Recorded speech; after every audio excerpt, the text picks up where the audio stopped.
काहे रो रही भाई? एकदम नहीं, बिल्कुल नहीं, बिल्कुल नहीं। अरे मैं हूं ना पागल। पप्पा जिंदाबाद। काहे रो रही हैं? हम हर 15 दिन रोना नहीं है? हम हर 15 दिन पर राजगीर आएंगे। रोना? अरे भाई इतना काहे रो रही? आप पूरे देश में चर्चा का विषय शेरनी है ही। और शेरनी कभी रोता है जी? आज मेरी शेरनी रो के मुझे करेगी। हेलो, मुस्कुराता हुआ चेहरा, ये नूरानी चेहरा मुस्कुराता हुआ अच्छा लगना चाहिए, समझ रही हैं? ऐसा रोइएगा तो बहुत सारे लोग हार मान जाएंगे। अरे भाई क्या इतना भावुक हो रहे हैं? रोना नहीं है? खुशी के आंसू है कि दुख के? खुशी के आंसू है। हाँ, खुशी के आंसू है ना? दोनों है। तो अब तो खुशी का गिरना चाहिए। दुख के दिन 4 दिन थे, अब सुख के सारे दिन हैं। अब दुख के दिन निकल गए। जीत जाएंगे हम, जीत जाएंगे हम, तो अगर संग है जिंदगी, हर कदम एक नई जंग है। एक नहीं, मुझे गर्व है कि मैं मधु बेटी का पिता हूँ। वाह! निश्चित रूप से इसके आंख में आंसू देख के जब गुरु और पिता एक हो जाए तो सारे संसार को कैद करना आसान हो जाता है। तो गुरु और पिता स्वरूप तो रहमान सर आपके समझिए बजरंग बली के स्वरूप हैं। बजरंग बली। अरे आप एक चट्टान तोड़ी है, समझ रही हैं? दूसरी दशरथ मान जी है इस देश की। देखिए, अटक से लेकर कटक तक, कश्मीर से कन्याकुमारी तक इस बिटिया की चर्चा हो रही है। कोई मम्मी बनाए पैदा की होंगी ना, उनको भी जन्म दी होंगी ना। तो आपको भी तो कोई तो जन्म दिया। हमारे को हमारी मम्मी तो जन्म दी है, लेकिन यहाँ पे मधु कश्यप को मधु बनाई है रेशमा मैम ने। हाँ, गुरु रहमान कोई ना कोई तो मान लीजिए जीवन में भगवान बन के आता ही है। जी सर। देखिए, जीवन में कोई तो रास्ता दिखाने वाला होना चाहिए। गुरु के बिना तो ज्ञान और विवेक हो ही नहीं सकता है। तो विद्या के बिना तो कुछ नहीं हो सकता है। विद्या तो बोलते हैं ना सर कि धन का जो रक्षा होता है वो इंसान करता है, लेकिन इंसान की रक्षा विद्या करती है। तो अगर गुरुजी नहीं हमारे को विद्या देते तो हम यहाँ पे कैसे खड़े होते? विद्या नहीं हो पाते ना। लेकिन खड़े होने के लिए यहाँ पे हमें तो रेशमा प्रसाद जी ने ही बनाया ना, कि अगर वो साहस नहीं दी होती, दोस्ताना सफर नहीं गए होते, गरिमागिरी नहीं गए होते, तो हम यहाँ पर भी नहीं होते ना सर। विद्या ददात विनयम विनयाद याति पात्रतम। क्या सर? और विद्या के बिना तो कुछ भी संभव नहीं है, सब कुछ असंभव है। कहते हैं कि ज्ञान, विद्या, शिक्षा, ये 3 चीज आप मर भी जाइएगा जो है, मरने तक कोई आपसे ले नहीं सकता है। इसकी चर्चा जो है जन्म जन्मांतर तक, काल कालांतर तक होती है। और ये इन्होंने जो कर दिया है वो जन्म जन्मांतर तक, अब इसको मेटने वाला ब्रह्मा विष्णु महेश भी नहीं पैदा है। अरे सर, सब लोग पूछते तुमने ये क्या, तुमने ये क्या, तुमको पता है क्या? मुझे लगता है सर कि क्या ही करी, जैसे सब नॉर्मल पढ़े हमारे पार्टी साथ में, और हम भी उसी तरह पढ़े और मेहनत किए और हो गया। हमारे को कभी कभी लगता है ये, मतलब सारे लोग अगर चाहो तो आपने ये करी, आपको पता है आपने क्या करी, हमारे को लगता है हम कुछ बस नॉर्मल लग रहा है सर कि हाँ ठीक है। मैं आपके लिए, इनके लिए नॉर्मल है, लेकिन जो इनको देखकर सर आगे बढ़ने वाले लोग हैं उनके लिए ये चैलेंज है।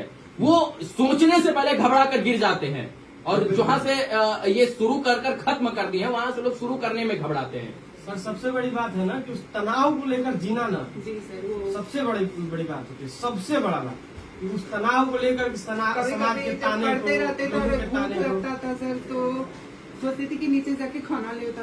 मुझे फिर लगता था ना कि अगर नीचे जाऊंगी और मतलब ऐसे में चली गई तो कोई जान ना जाए कि हम ट्रांसजेंडर हैं, तो उसके लिए हम छुपाती थी आप? कभी कभी खाना भी नहीं लाती, छुपाती थी कि ट्रांसजेंडर, मतलब आप ट्रांसजेंडर हैं, इस बात को छुपाती थी? अब गर्व के साथ कह रही है कि हम ट्रांसजेंडर हैं। अगर एक सामान्य आदमी को या सामान्य औरत को लोग जो रोड पे नहीं छोड़ते, अगर हम निकलते रोज, अगर आपको चिढ़ाते, आपको छेड़ते, तो माइंड में कहीं ना कहीं वो रहता है। समाज में भ्रांतियां हैं कि लोग ट्रांसजेंडर यानी किन्नर से डरते हैं।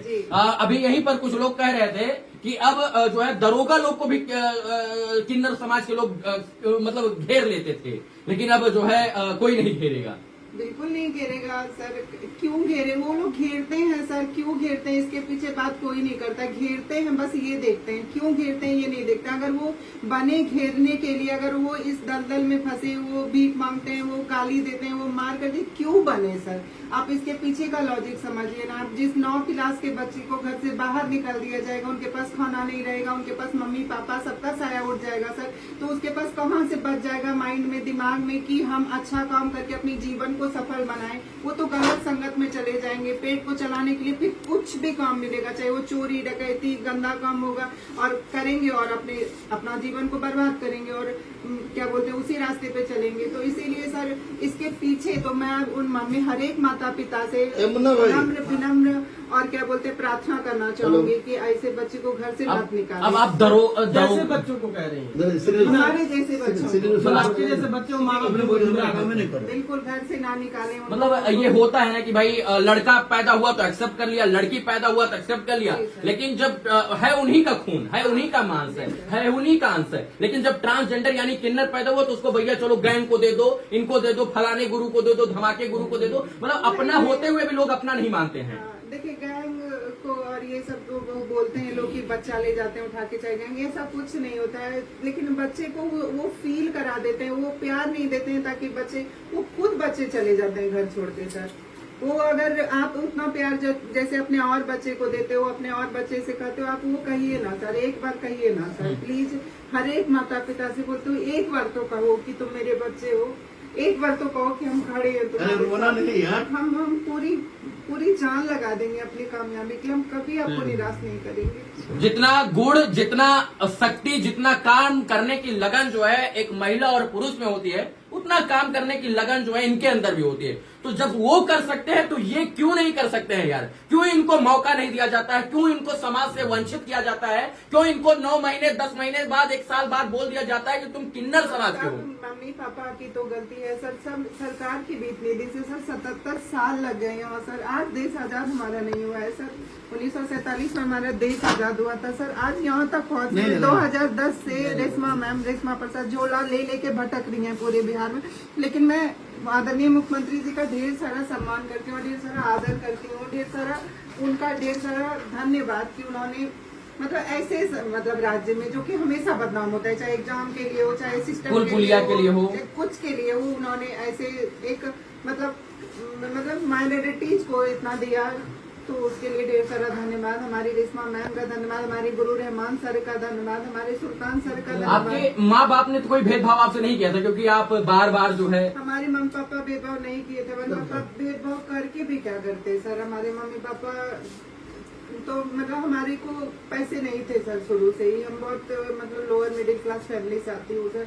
तो हमारे मम्मी पापा तो भेदभाव करते थे मतलब थोड़ा, लेकिन वो समाज के डर से वो आप मतलब वो अपने बच्चे ऐसे होने पे नहीं करते हैं सर। वो डरते हैं सर कि हमारे बच्चे को हम अगर नहीं डांटेंगे तो वो थोड़ा मटक के चलेगा, नेल पॉलिश करेगा तो वो अनसिक्योर हो जाएगा, उसको लोग कुछ करेंगे वो डर से। अच्छा, ये मेरे बच्चे को कुछ ना करेंगे। जो ये शारीरिक एक्टिविटी होती है, ताली बजाना, थोड़ा सा मतलब बोलने का जो है आवाज चेंज हो जाना, ये सब मतलब आपको बाय बर्थ होता है या फिर मतलब ऐसे सीख लेती हैं आप लोग? नहीं सर, सब बाय बर्थ होता है सर, कोई नहीं सीखता है सर। कोई ये सब सीखने की चीज है सर कि आपके शरीर में कोई बदलाव हो, आपका चाल में कोई बदलाव हो, आपके मतलब स्ट्रक्चर में कोई बदलाव हो, ये सब ऊपर वाले भगवान जी का बनाया हुआ है सर। हम खुद से नहीं कर सकते ये सर। अब अपने समाज से आप पहली ट्रांसजेंडर जो है दरोगा बन गई हैं, तो आने वाले और जो ट्रांसजेंडर हैं जो सपना देख रहे हैं दरोगा, डीएम, एसडीएम, आईएएस, पीसीएस बनने का, उनके लिए क्या कीजिएगा आप लोग?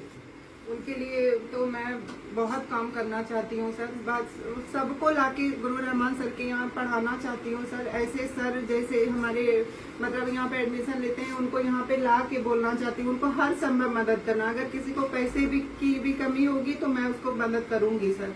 और क्या बोलते हैं, हर एक मम्मी पापा से तो बोलूंगी हमारे जैसे बच्चे को घर से ना निकालें, क्योंकि मधु को 10 साल लग गया है यहाँ आने में सर। तो क्या बोलते हैं, मैं नहीं चाहूंगी कि कोई दूसरी मधु को 10 साल लगे आने के लिए यहाँ पे सर। आज खुश है ना? बिल्कुल, बहुत खुश हूँ सर। अब ये आंसू नहीं गिरना चाहिए, क्योंकि इस आंसू को देखने के बाद बहुत सारे लोग टूट जाएंगे, लेकिन ये आंसू खुशी के हैं तो गिरने चाहिए। खुशी के आंसू हैं सर। सर इन्होंने बोला कि मैं दरोगा बन गई हूँ तो बहुत सारे लोगों को लेकर आऊंगी यहाँ, अपने ही समाज के लोग, तो सबको शिक्षा देंगे रहमान सर? 100% मैं और मुन्ना डेडिकेटेड हूँ इसके लिए। और आपको ये भी बात बता दूं कि मैं मानिकपुर अर्बन में मानिकपुर है, मानिकपुर कुर्था के पास है, वहीं पर एक कोनी में 12.5 बीघा में स्कूल खुल रहा है, ज्ञान असली गुरुकुलम। मैं और ब्रजेश मिलकर को खोल रहा हूँ। उस गुरुकुल में भी पूरी तरह से ट्रांसजेंडर के लिए शिक्षा की व्यवस्था होगी प्रारंभ से ही, ताकि उनको हम सीख सकें। इनको रोने मत दीजिए सर। मैं भी उस स्कूल में योगदान देना चाहूंगी सर के स्कूल में, सर। वाह। बहुत बड़ी बात। अरे सर इनको रोने नहीं देना है, क्योंकि ये जब मजबूत रहेंगी तो औरों को मजबूत करेंगी। ये मजबूत रहेगी, मैं मजबूत मैं हूँ। बहुत स्ट्रांग हूँ सर, तभी तो यहाँ तक आई हूँ। हाँ, सर, वो तो हमें गुरु रहमान सर ने मतलब विद्या के साथ साथ मतलब जो किताबी विद्या होती है उसके साथ साथ हमें मानसिक भी, क्योंकि ये मतलब इतिहास के विशेषज्ञ साथ साथ ये जिंदगी के भी विशेषज्ञ हैं, तो ऐसे बहुत बात भी सिखाते हैं हमें कि कहाँ क्या करना चाहिए, तभी आज इतनी हिम्मत आई है सर। और आपको तो बेटी मानते हैं। बिल्कुल बिल्कुल सर, मैं भी इनको अपने पिता ही मानती हूँ सर। हाँ, पिता आपके जो है वो नहीं है, लेकिन पिता के स्वरूप में गुरु और पिता दोनों आपको मिल गए हैं। बिल्कुल सर, बिल्कुल। चलिए भाई, जो है ये खुशी के आंसू थे, और हमको लगता है कि खुशी के आंसू जीवन में एक बार, दो बार, तीन बार तो आने चाहिए। दुख के आंसू कभी ना आए, लेकिन खुशी के आंसू आने चाहिए। क्या सर? बिल्कुल। जिंदा होने का एहसास दिलाता है खुशी, कि हम जो है जिंदा हैं। और ये तो फिर साक्षात जो है एकदम पत्थर के रूप में, पहले पत्थर अब जो है इंसान बन गई है, क्योंकि लोगों का ताना सब कुछ ऐसा है कि लोग पत्थर ही न बन जाता है। क्या? बिल्कुल सर। चलिए, बहुत सारी शुभकामना आपको।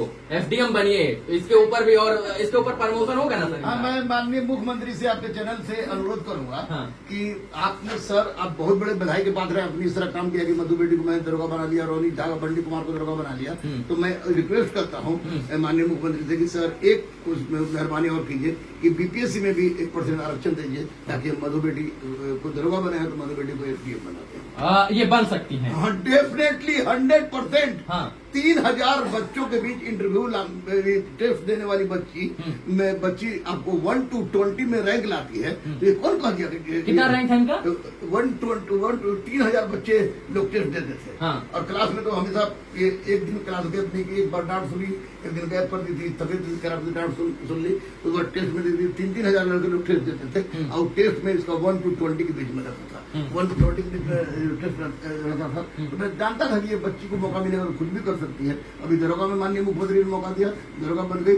अब बीपीएससी मौका देंगे तो एसडीएम बनेगी। और माननीय प्रधानमंत्री अगर यूपीएससी मौका देंगे तो यूपीएससी में भी खिलाफ होंगे। चलिए, मुख्यमंत्री जी भी बधाई के पात्र हैं कि उन्होंने बिहार के अंदर ऐसी नीति और ऐसे कानून, ऐसे जो है चीजों में बदलाव किया, और इन लोगों को आज उड़ने का, खुले आसमान में उड़ने का मौका दिया इनको, और सब लोग बधाई के पात्र हैं।